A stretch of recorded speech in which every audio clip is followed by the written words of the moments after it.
శివ పార్వతులేమో ఈ దంపతులనిపించాలి, ప్రతి సంసారంలోనూ మా కథలే వినిపించాలి.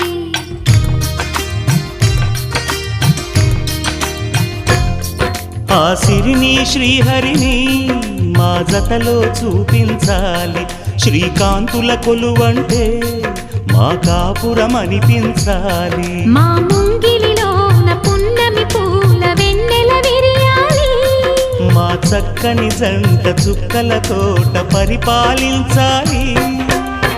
కలలో ఇలలో ఏ కన్నెకి ఇలాంటి పతి రాడనిపించే వరుణ్ణే వరముగా ఇవ్వండి, కని విని ఎరుగని వేడుకతో వివాహం జరిపించండి.